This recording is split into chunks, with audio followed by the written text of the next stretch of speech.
Hi, everyone. Welcome to the Schizoid channel. I'm here today with Max Derrat, and a man that I personally think doesn't need introduction because I'm pretty familiar with a lot of his work, and many of you probably are too, because considering my demographic, which is a lot of I guess what we consider cluster A, schizophrenia spectrum type people, and schizoids more specifically. All of you are probably into a variety of media, and if you're into a variety of media, especially video games and film, you've probably come across one of Max's videos at some point or another. Max does a generally pretty good job of, going to some of the philosophical components of a variety of, be it games or films or anything else that, tickles their fancy, if you will. And I'm going to give Max here a chance to just kind of talk about themselves a little bit for maybe somebody that isn't familiar with what kind of work you do. Sure. So for the most part, my identity since around 2018, 2019 has tended to coalesce around my pursuit of really profound ideas that can be found primarily in video games, because my ultimate goal is to try and have video games seen globally as capable of producing the same profound experiences that books, movies, TV, music, any form of art can do. Unfortunately, getting that to happen is a little bit difficult because playing a video game is a lot more of an active experience than it is to watch a movie. Like, it's a lot more stressful playing a game like Dark Souls than it is to watch a movie like Toy Story. I don't know. First movie. It depends on the movie you're watching, right? Right. Yeah. I suppose that might be more stressful watching something like Schindler's List. Or Hereditary. Yeah. Actually, low key, I said in my last video, like, there's rarely any movie that has ever scared me out of the hundreds of horror movies that I've seen, but Hereditary was one of them. Yeah. But yeah, primarily big focus on video games, although sometimes I do go into the realm of film, TV, and once in a while I do books. And then the other thing, which hasn't really been a focus on my channel lately, but not because like I don't want it to be, but just because of the demands of YouTube and what sort of content it promotes. What the corpo wants. Got it. Exactly. Yeah, I used to do a lot of mental health stuff with a focus on autism because I'm on the autism spectrum. Had a good deal of success. Excuse me. I had a good deal of success with that, but unfortunately, the video game stuff sort of took precedence because that was the stuff that YouTube would recommend. And whenever I did stuff on mental health, it would make it a lot more difficult to make money and get views for my channel overall. So I try to incorporate it from time to time in the stuff that I'm doing in regards to media. But yeah, unfortunately, it's not as big a part anymore. But yeah, that's sort of what I do. And people seem to enjoy it. So I keep doing it. Yeah, I noticed that even on, like, say, your Twitter thing, it says not just what you do here, but you also consider yourself to be an autism spectrum sort of advocate, right? Sure. Well, I try to be. Yeah. You try it. No, of course. I mean, there's a lot of people out there that I know that things are difficult as far as being able to use that stuff on the platform that you've created, because your platform's kind of what's the word? It's the reason it's as big as it is isn't because necessarily because of that subject, but because of the media you cover and everything else that is of kind of more varied interest, right? To like a lot more people that might not be interested in, say, the subject of either cognitive differences or mental health or any of those sort of things. One thing I wanted to know really quick, because you had said it is the reason. Does having, say, videos on such a subject that are unrelated to your normal themes, do they have an impact on later videos viewership? Like, so in other words, they do. They do. Yeah. So you could do like a Silent Hill video and then do an autism video and then do a Soma video, and then the Soma video is going to take the hit for doing the previous autism video. Yeah, basically, you do one video that doesn't do very well, and that tells the YouTube algorithm that, maybe not just this video, but all the other videos aren't as reliable a bet for us to pass around into people's recommended feeds. Jeez, so basically, for people, people don't know this, a lot of the views that YouTubers get, including myself, are not retrieved by people who are subscribed to the channel, but they're based off of YouTube taking your video and putting them on the front page or in the recommended Yeah. feeds of people that aren't subscribed to you. When a video of yours doesn't do as well, when it doesn't have as many click-throughs, that tells the YouTube algorithm, maybe we shouldn't put just this video that's not doing that well, but maybe we should stop putting all of the videos that are on this channel into people's recommended feeds because they're not as safe a bet. That means that we don't get as many views next time if we do that. So what I have to do to follow up on that video that doesn't do well is I have to return to the subjects that people reliably tend to enjoy. And usually when this happens, it's quite nerve-wracking for me and a lot of other YouTubers who do it, because it's like, well, if I don't get that view count back up, then that might permanently damage my channel. And then if you mess up enough times, then your channel just permanently gets looked over by the algorithm and you can't grow anymore. Thankfully, I've been able to stave that off for a while, but who knows what'll happen. And by the way, I think you'll be fine. Well, I hope so. But you know what? Like, there's one thing also that I sort of want to address. Yeah, do address away. It doesn't. We don't have to stay. Remember, with my type of recordings and conversations I do, we never have to stay on the subject. We could just go all over the place. So go for it. Okay. Yeah, there's one other thing that sort of causes me a bit of stress is that, look, I know that when it comes to the stuff that I talk about, there tends to be a lot of repetition, like me trying to link things to other things that people hear about all the time. So for example, I like to talk a lot about alchemy because I find the alchemical tradition showing up in a lot of media that people tend to find as profound. I also talk about Jung. I talk about Nietzsche. These are a lot of those are all, by the way, all three of those things are things that like my demographic love.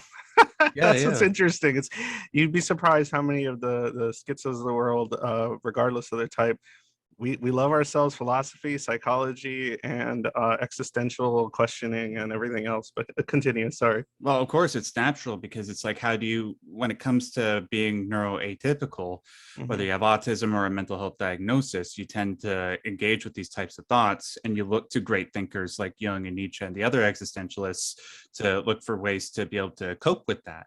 So naturally, there will be crossover there. But the problem is, one of my biggest criticisms that I receive from people is like, you know, not everything in life can be linked to just these things. And it seems like you're reading too much into things sometimes, Max. Okay, and it's like, I get that. Sometimes that's actually true. And sometimes it's a totally valid criticism. And it's something that I try to ameliorate. But also, if we go back to the thing that I was just saying about putting out content that is reliably popular, I kind of have to do that if I'm going to have a channel at all. So I do have to keep going back to Jung and Nietzsche because people reliably like that stuff. Don't turn it to game theory, bro. That's all. Just don't turn it to MatPat and you'll be all right. No hate on MatPat, but that shit's for like 14-year-olds and shit, like 12-year-olds. So that's all I got to say about that. You know something? I'm going to reveal something that I've never actually revealed. Cool. Publicly.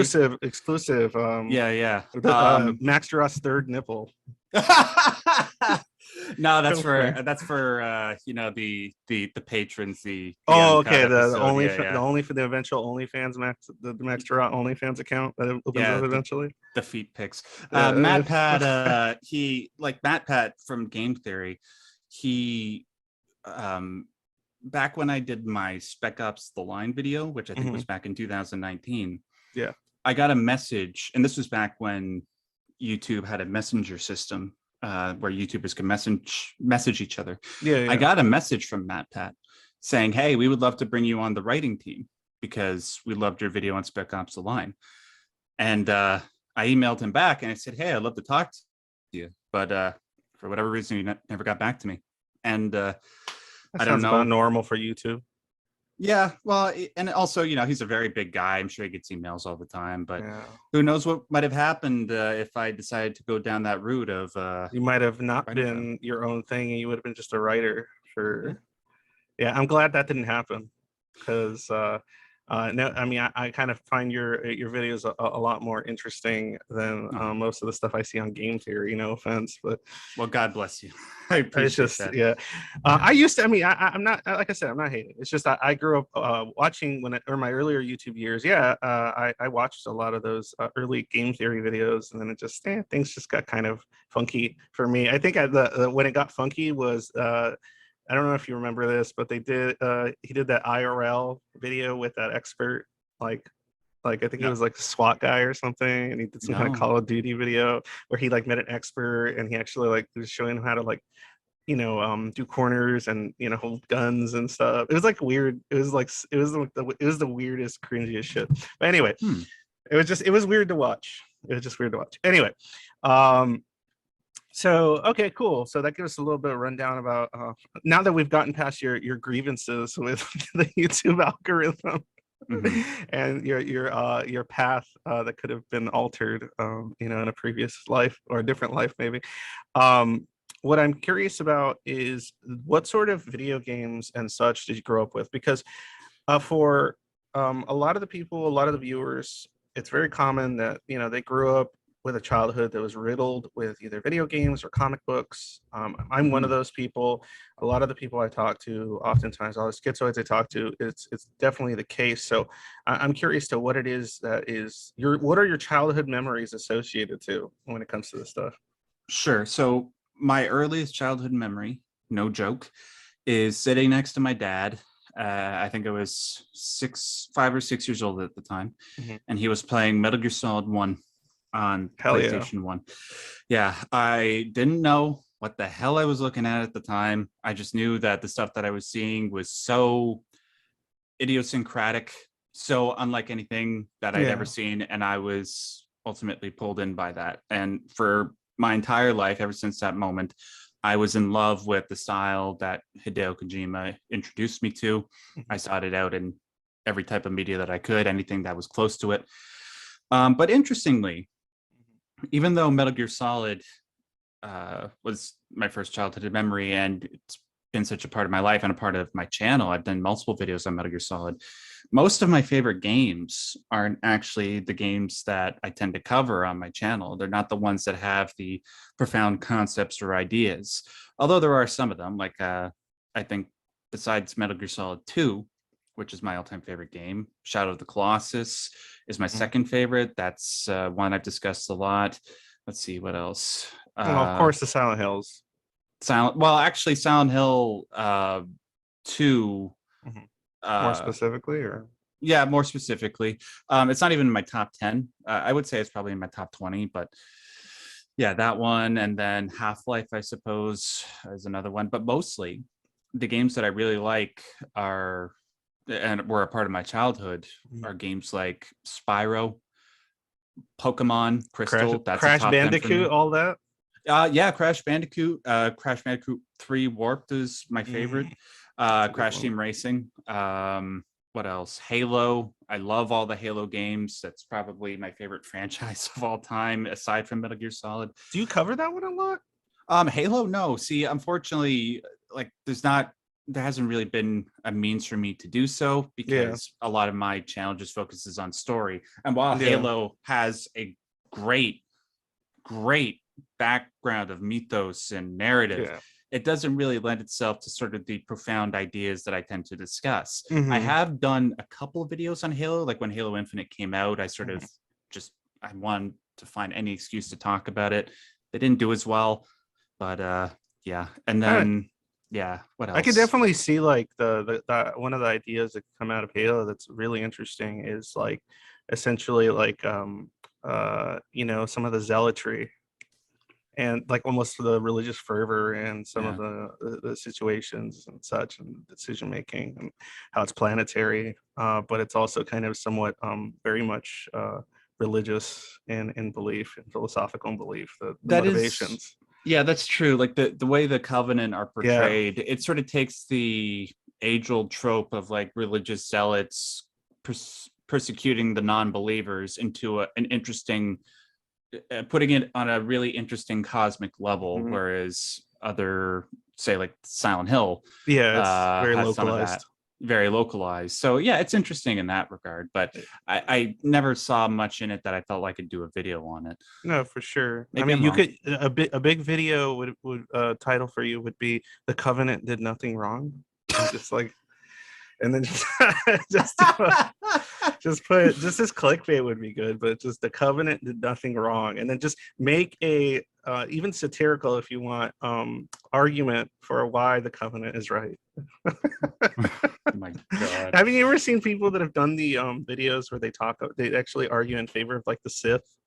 Oh Like they yeah. actually say the Sith did nothing wrong and Yeah. the My favorite Jedis of are the those bad was when guys. people, Yeah. yeah, my favorite of those was when people tried to argue that what Thanos was doing was right in Oh the Avengers yeah. movies. Yeah, yeah. Oh, that's It's like, well. When I thought it was just like low resolution dumb, but I like that's one thing that made me laugh about the Infinity movies is that his reasoning for wiping out half the population was just so like to me it just felt very like high school level. Like it was not that impressive. Like his reasoning was just like, oh, okay, that's pretty dumb. Like there's so many holes and so many problems with your reasoning. There's just like a cursory like debate with Thanos would like get his ideas would get shredded, in my opinion. yeah, that's true. I Like in think, the yeah. Yeah, I agree with you actually. What I would push back on just a little bit is that I yeah. think the lack of sort of the philosophical discussion actually helped a little bit because it made Thanos on the surface seem a lot more profound than he might have actually No, yeah, he been. wasn't anywhere but that's what made it funny. The internet was making it sound like he made a profound statement. I'm like, no.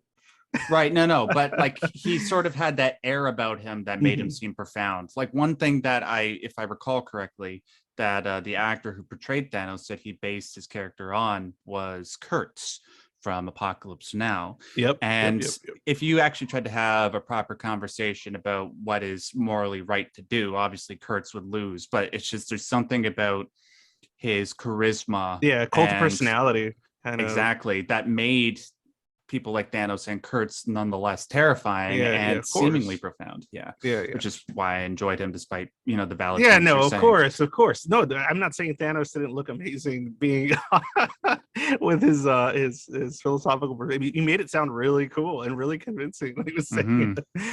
Um, but anyway, what's funny is you mentioned Metal Gear, and that's great because I'm a bit older than you. I'm like 38. You said you were 29, right? Um, Officially, no, I'm Officially. 29. Okay. So that like it's funny for me to hear that Metal Gear was like something that you experienced as I think you said like a 6-year-old maybe. And Explains a lot, doesn't it? no, it's not even that. It's just funny to me because like I was a tween, I guess, or something like that by the time or a teen actually. I was a teen by the time around the same time, right? I was like, so if we have like an 8-year difference, I was like 15, 16 or something, and that's when I played it on my PS1, right? Mm, And it's funny because nice. I had a similarly profound experience with it, but obviously in a different way. Probably I was probably getting whatever maybe you got out of it later on in life, right? When you were a teenager and you maybe went back and played it and stuff like that. You actually when you start figuring out what you're looking at, right, over Yeah. time. And but for me, obviously being more dated, a lot of my more profound video game experiences weren't quite as exciting as Metal Gear, because I'm talking like Super Nintendo and shit. But Yeah. but for me, if I were to give a similarly profound experience as far as aesthetics and everything else goes at a younger age, it would absolutely be Super Metroid for the Hmm. SNES because that was one of the earliest games that ever captured a kind of air of mystery and eeriness. It was like almost sci-fi horror when it first came out. Yeah. If you've ever played Super Metroid, No, uh, I never have, but like oh I've seen obviously gameplay of it and I know the basic concept. And yeah, I see where you're coming from. yeah, because there's a lot of sections in the game that don't have music. And then the sections that like there's parts of the game where it's really serious or it's supposed to be eerie. There's no music. All you have is the sounds of the creatures. And then when there is music, a lot of it is either really intense, like your life's in danger, or eerie and quiet.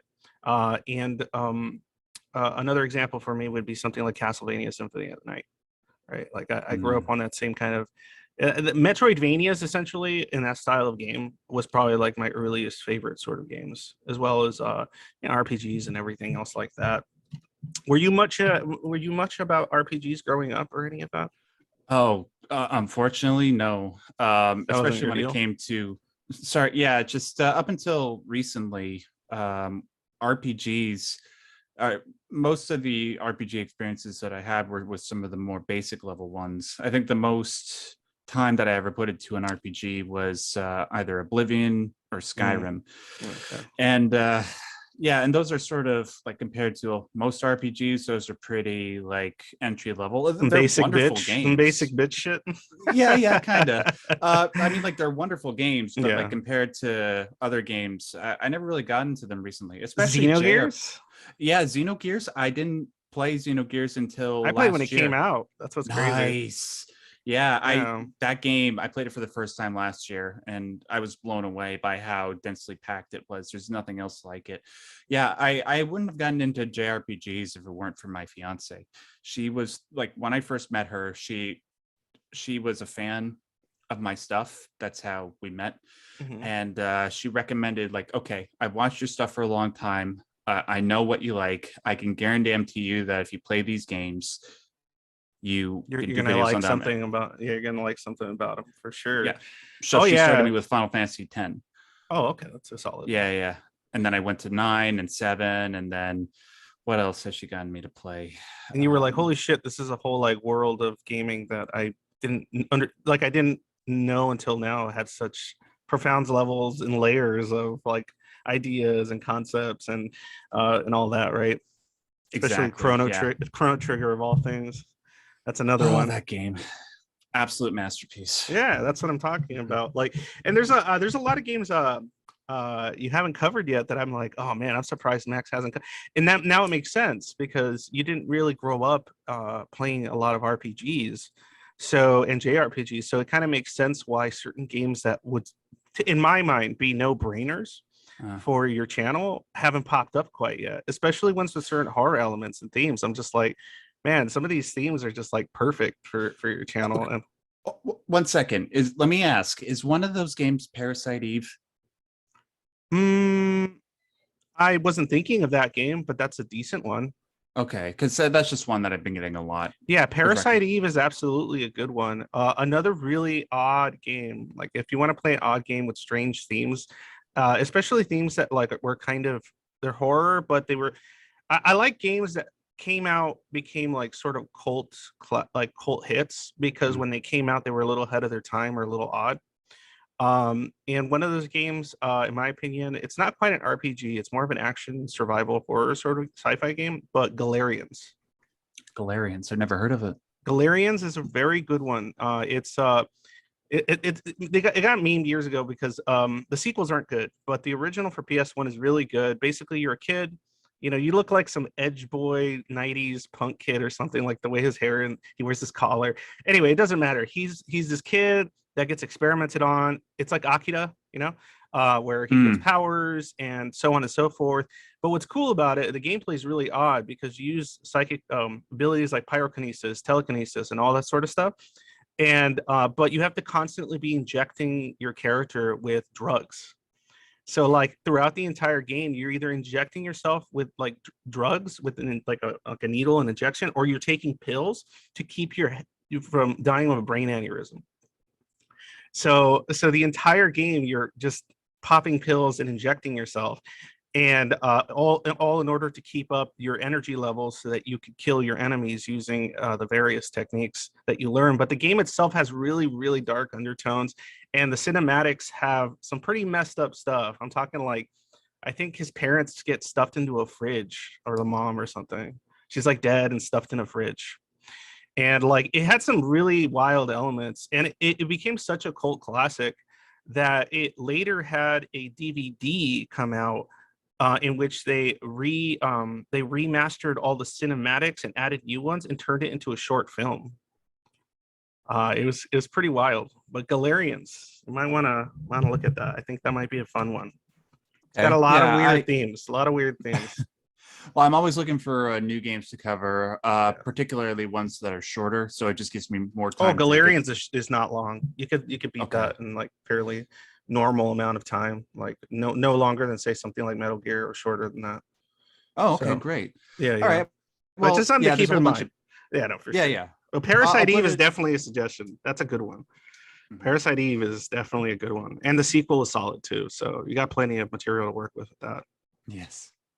Yeah, I'm always looking for shorter games to sort of put out stuff while I'm working on the longer games. Parasite Eve might just sort of bump itself to the top of the list while I'm working on games like Oh yeah, Disco Elysium, which is one yeah. that people have recommended a lot. And I want to make sure, dude, the fan base behind that game, when they found out that I was intending to do a video on it, they're like, oh, how's he going to link it to Jung and Nietzsche, this time? It's like, I want to do it right. And that's a valid criticism. People are suggesting that I read Lacan, which is a postmodern philosopher that apparently had a great influence on it. So I Plenty want of to take my people time you with could it. read. Yeah, there's plenty of people that are fun to read.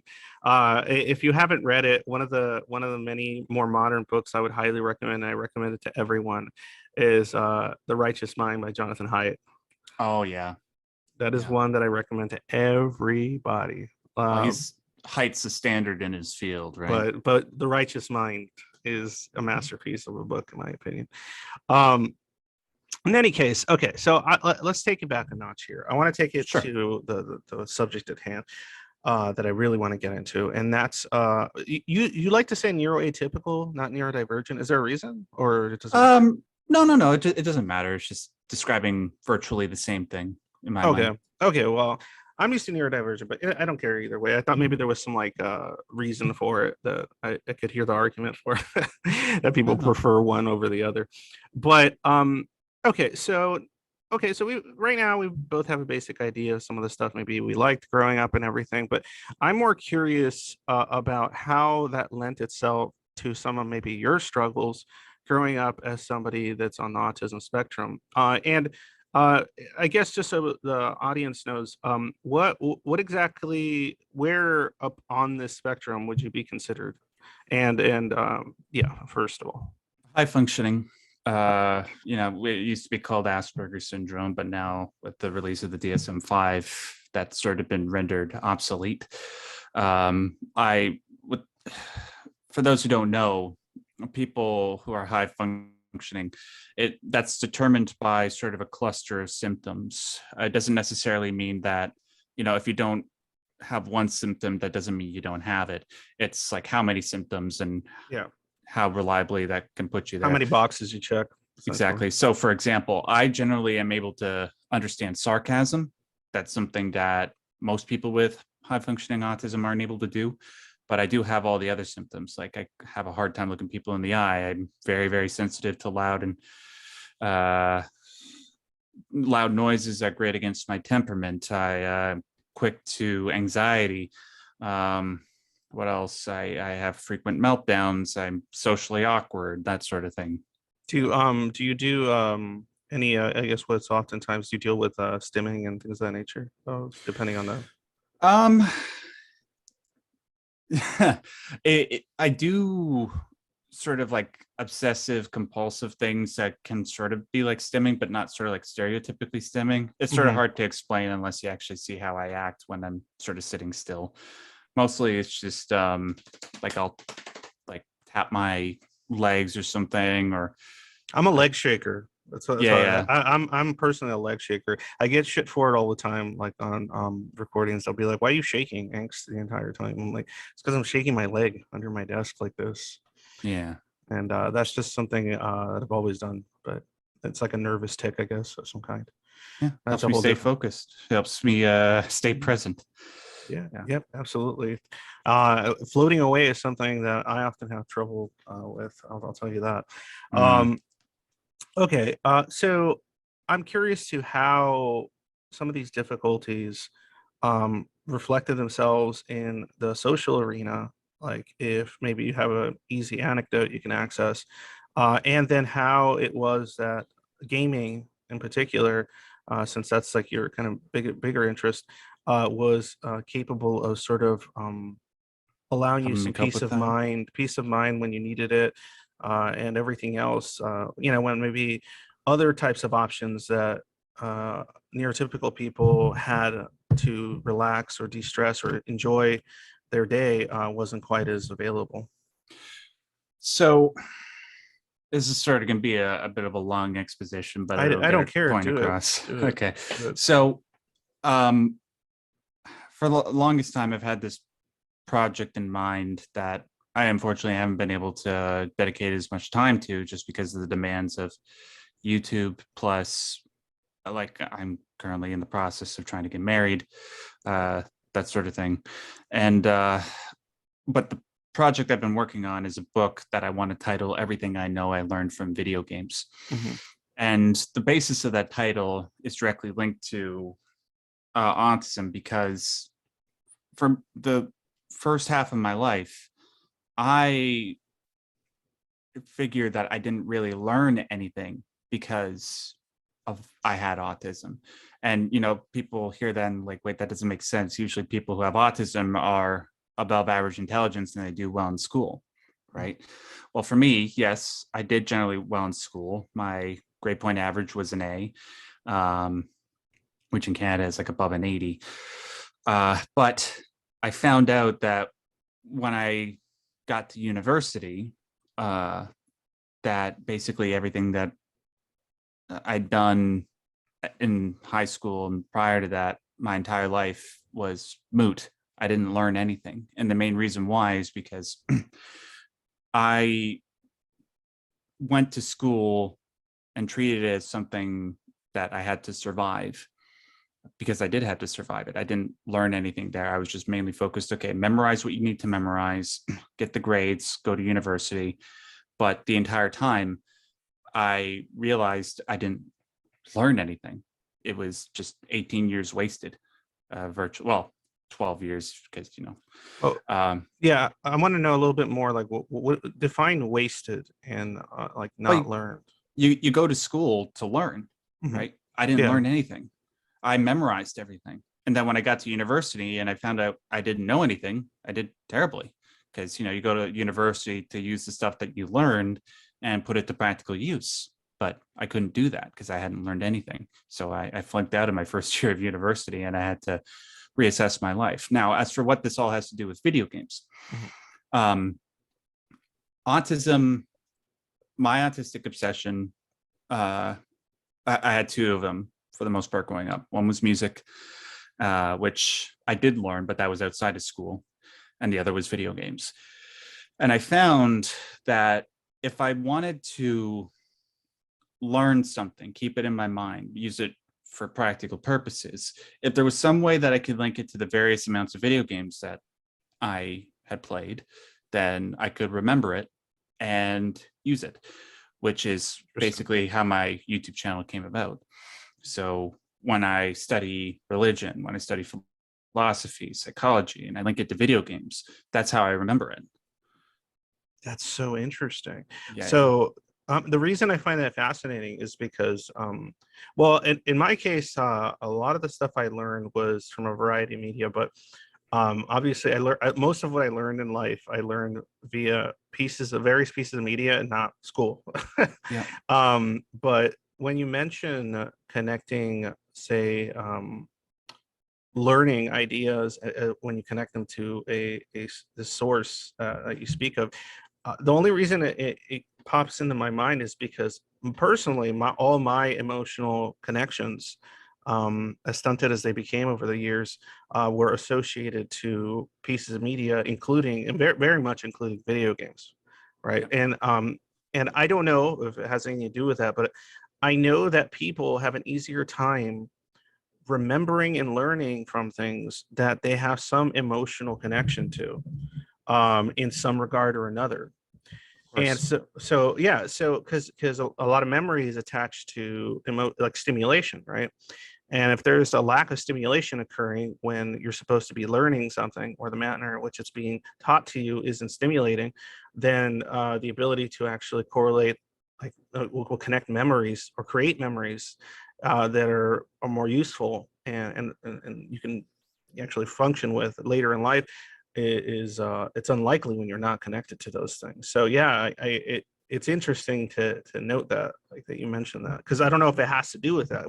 Were your emotional connections even earlier in life, or say after high school or whatever, were they coming from objects such as like video games, and less about, maybe social situations and things like that, or someone teaching them to you? Well, primarily, right? Like what I just said before about autism and social awkwardness going hand in hand. Mhm. While there were people here and there that I could point to that I could rely on emotionally, Mhm. they were few and far between. Like as far as high school goes, there's only one person that I would consider a friend that I would consider staying in contact with, that I went to high school with. Mhm. And as far as university goes, while I did meet some really cool people that I worked with in university, I only really uh, maintained any sort of connection with them, working or otherwise, with two or three of them. Mhm. Yeah. So mostly when it came to self-development, emotionally, intellectually, Mhm. I got a lot of it from games. It's kind of bizarre to say and It's out not loud, bizarre at but all. It's actually not bizarre. That's what's funny. I hear that, and I'm like, I'm probably one of the people, and maybe some of the people that will listen to this will go, "No, that's not bizarre whatsoever," because I consider that, no, just kind of like you mentioned earlier. I don't consider video games any less of an art form than anything else a human makes, using their ingenuity and imagination. It's exactly of the same value. Metal Gear or whatever, a game with enough profound ideas and effort and love and blood and tears poured into it is no different than the next great American novel, or whatever the hell else other trope you want to put in there. sure. So it's fascinating because, like, one how do I put this? One of the difficulties growing up schizoid that I keep hearing both for myself and other people is some of the social difficulties, right? So some of those social difficulties, it's funny because something, let's say, like eye contact, right? Uh, that might be very difficult for a lot of people that are schizoid, but for very different reasons, perhaps. And conceptually, like, I don't know, like, if you could put into words why eye contact is a problem, what would you say? Um, well, how do I explain? Well, I mean, maybe the if it answer can will, be explained, I'm wondering. yeah, that maybe the answer will sort of come as I sort of start explaining it. So I find that when I look into somebody's eyes, what tends to happen, it's sort of like, when you take a magnet and you put two opposite poles together, they stick. But when you put two of the same poles together, they push away. Mhm. When I look into somebody's eyes, it's sort of like I'm one magnet and the other person's the other magnet, and we're two of the same poles pushing towards each other. So that when I try to maintain eye contact, it's like the poles keep moving towards each other slower and slower. And then the Mhm. more that eye contact is retained, it's like my face gets pushed away.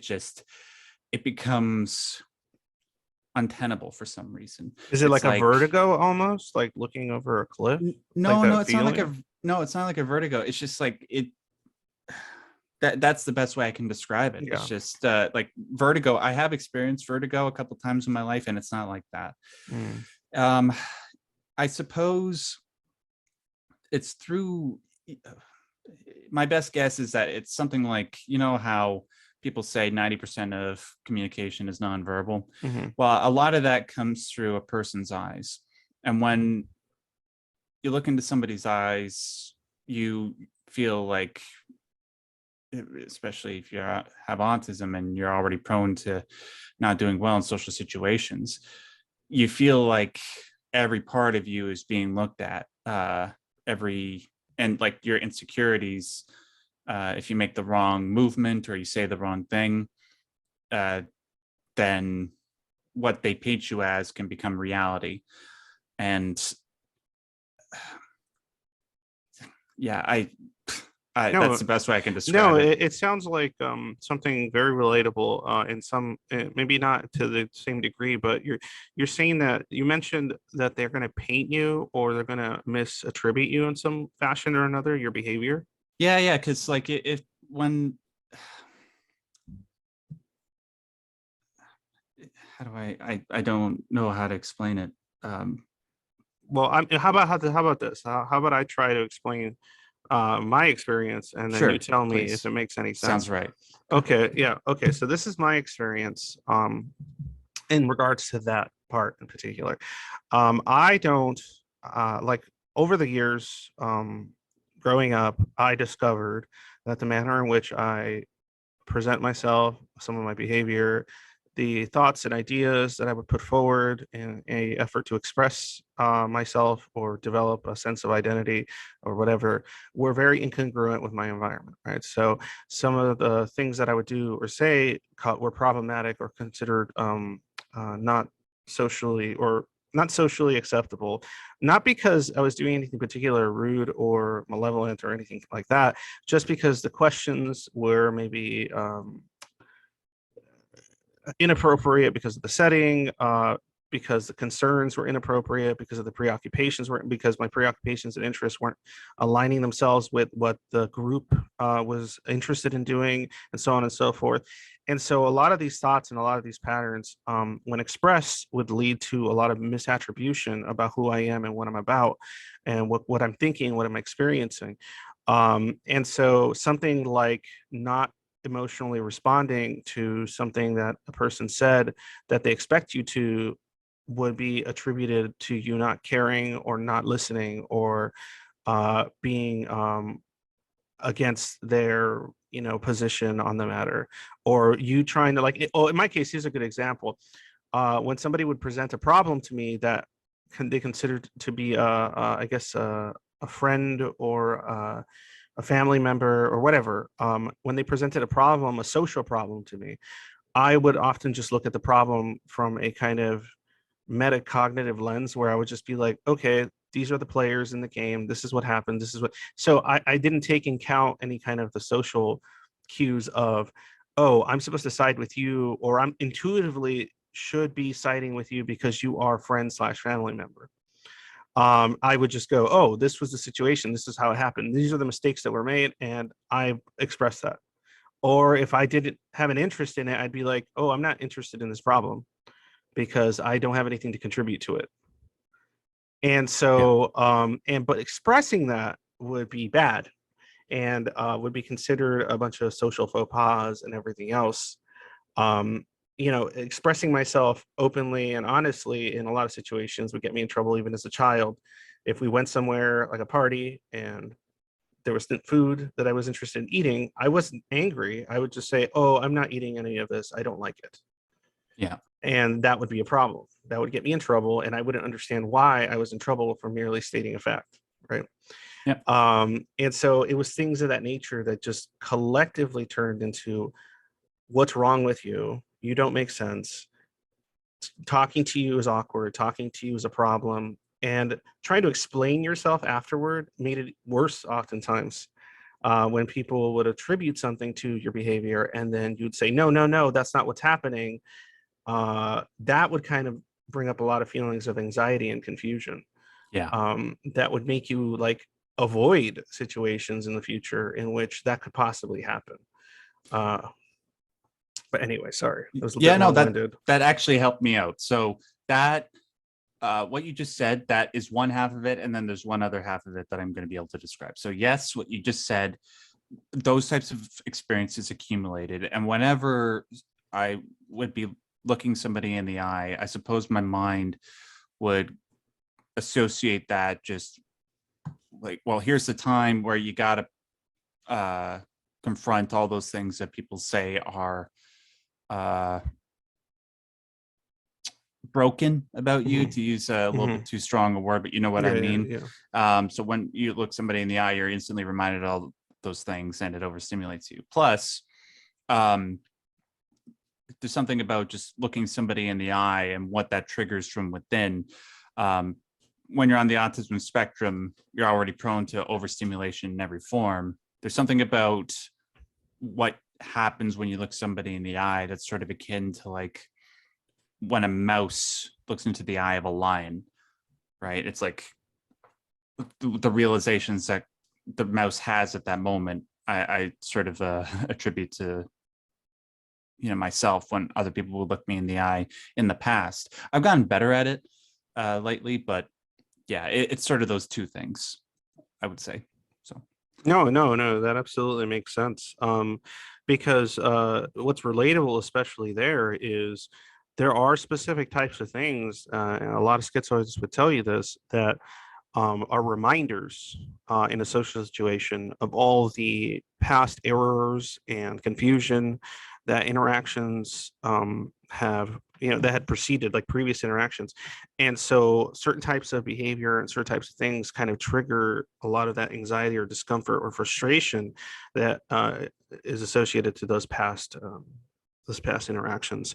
So in the case of like um, eyes meeting, there's something in you that is sort of reminded of all the anxieties associated to a lot of the actions that have taken place in your past when it comes to socializing, right? So then all of a sudden you're in a situation where you're like, oh, I have to remember all these things.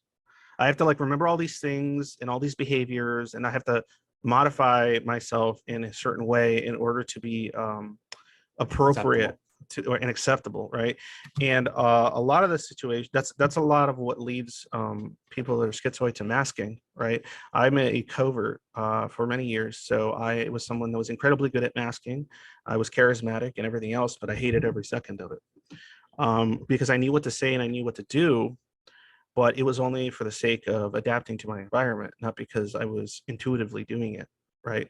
Um, so I don't know if that's familiar at all. Like, did you ever like learn behaviors that you knew were acceptable or prone to be asocial that you would just kind of, it would just be mimicry essentially in order to navigate social situations? Because you knew, oh, if I say this and do this, these things have results that are good. And so I'll be left alone, or I won't be bothered, or I won't be judged in some capacity.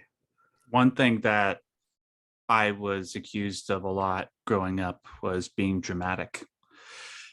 And I Dramatic. realized that the reason why that is because growing up, I realized, I guess, on a subconscious level that the way that I acted or the way that I tried to explain things to neurotypicals as a neurodivergent person is that they were incongruent. So I had to learn the way, like I had to mimic what other people did in order to convey an emotion. So if I was feeling something really, really bad inside, I would say mimic the way somebody was trying to communicate it from a movie, or Yeah, that maybe makes sense. somebody else that I've seen in a really, really terrible situation in real life.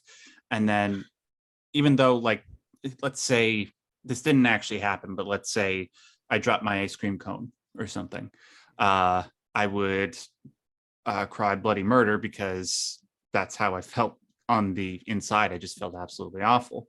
And then my mother or my father would just say, "Oh my God, you're being so dramatic. Shut up." That sort of thing. Oh, Yeah. okay. So Yeah. I was just, I know this is just being lighthearted, but I picture you yelling about your ice cream the way Solid would yell about Meryl. So with the reverb, the reverb and everything, but it's just Yeah, yeah. ice cream. Just Yeah, the feeling of utter despair. Yeah, yeah. that sort of thing. And that happened a lot growing up, but it's like, wow, is there actually something wrong with me? But no, I realized um later on in my life that that's what I was actually trying to do. I was trying to mimic the way that other people acted, because that seemed like, well, if you're trying to convey an emotion accurately, that's what you should do. And because autistic people, they experience the world in a much more sensitive way, that just seemed right to me. But to other people, it's just like, what the hell's the matter with you? That's Right. interesting too. Like since emotionality is so heightened in, say, the video game world, I wonder how intense or how over like engulfing sometimes highly emotional situations in media or in or dramatic situations, and say a video game can be maybe overstimulating or a little like too intense. And Yeah, yeah, at least in your mind about what's happening here. Like, is the intensity of like certain emotional depictions in video games sometimes uncomfortable, or did you kind of just grow used to it? Emotional, no. But there are some games that I simply can't play for too long without it just causing me a great deal of stress. For example, Mm. my fiance recently tried to get me into Apex Legends. Oh, yeah, Yeah, I can see that. Too much I, shit going I, on at once, right? yes, exactly. And you have to like pay attention to everything in order to prevent yourself from dying. Because if you die once, it's over, basically. Yeah, Unless you yeah, play arenas where you have multiple tries over and yeah. over again. And But yet, I'm guessing you don't have the luxury of just. sorry. Oh, I don't. Oh, it's fine. I'm guessing when you're playing a game like that requires that much shit going on the screen and so many things that you can keep track of, you can't help but want to keep track of every single thing, right? Exactly. And you don't go, fuck this, whatever about this. No, you're like, everything must be tracked, everything must be considered. And so you're not even having fun. You're just stressed out the entire time. Right, exactly. And it just Yeah. got to the point like where I tried to play a good amount with her, but I just kept getting so pissed off and like so overstimulated that I actually broke down in front of her. Like I had an autistic meltdown, and God bless her. She's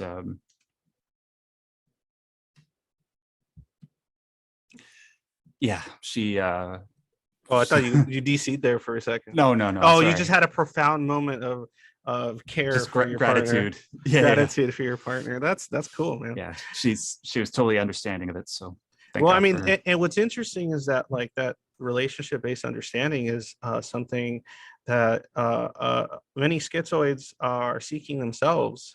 It's just they kind of, most of them are running out of the assumption that such a thing is impossible.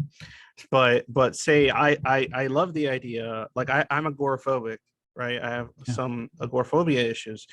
My wife is incredibly maybe not earlier because she didn't quite understand it, but now she's incredibly sympathetic and empathetic about the type of panic and distress it causes me, even though in her mind she's like, doesn't quite get it.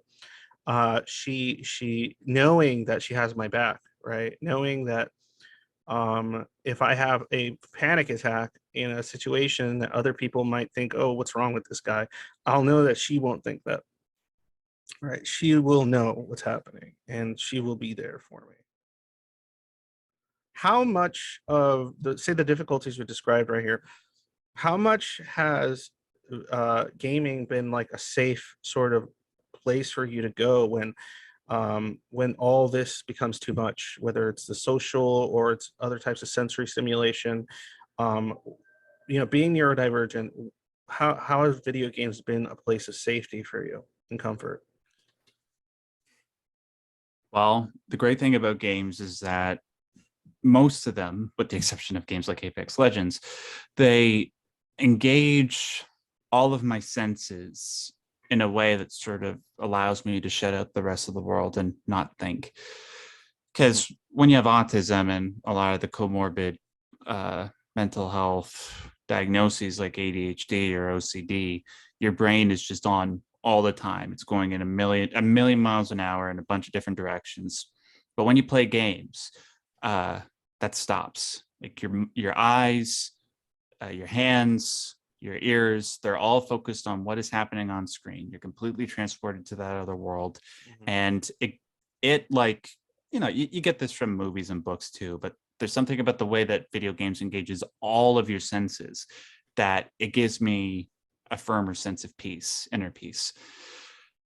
And I've been able to have that my entire life. So that's the primary thing I would say. Okay.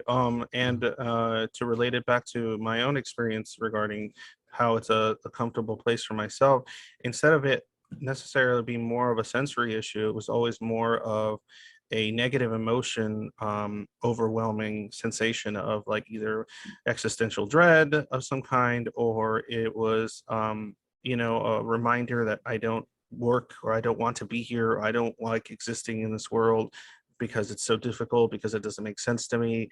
And playing video games would be a place in which things made sense.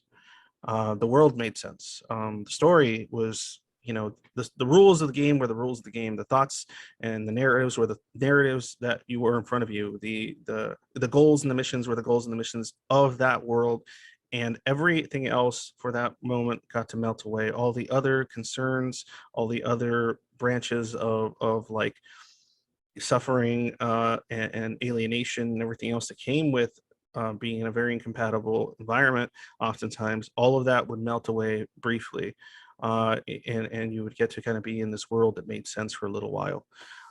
So I understand kind of where you're coming from, and perhaps in a different way, but Yeah. I absolutely. Well, yeah, I should mention also that what you just said about, you know, providing explanations for certain things that are going on internally, like the existential element, that's one of them. I got a lot of inner peace from games that deal with questions like that, games like Nier Automata, Soma, perversely enough, even though that game's terrifying. What else? Games like Metal Gear Solid and Deus Ex, with their approach to real, like certain aspects of real life and how to respond to it properly in a philosophical way. Definitely got all that. I just thought that was sort of self-evident given the stuff that I talk about, you know. No, absolutely. But okay. I would say, I would say that was definitely something of a way that a lot of us connected to it growing up, and that's what I hear from a lot of people like myself. Okay. Oh shoot. I know you said you got to go, but go. If did you? Obviously, everyone probably here knows, but check out Max's channel. It's just Max Derrat, right? Yes, sir. Just Max Derrat. Check out Max's channel if you're into gaming, especially. There's plenty of stuff in there, and for you schizoids and otherwise schizoid adjacent people that watch my channel, if you like your philosophy and you like your psychology and you like everything else, it's definitely a channel you want to check out. It's definitely the sort of stuff you want to see. And I really thank you, Max, for joining me today. And hopefully we can figure something out so we can continue some of these conversations and sometime in the future. Absolutely, man. Had a blast talking to you.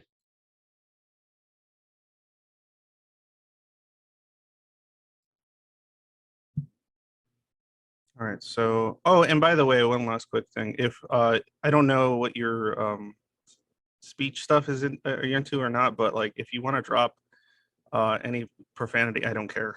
If you have an inclination, I don't care about profanity on my channel at all. You have no idea how fucking happy that makes me. Oh, okay, good. It feels good to not worry about profanity. Okay, good.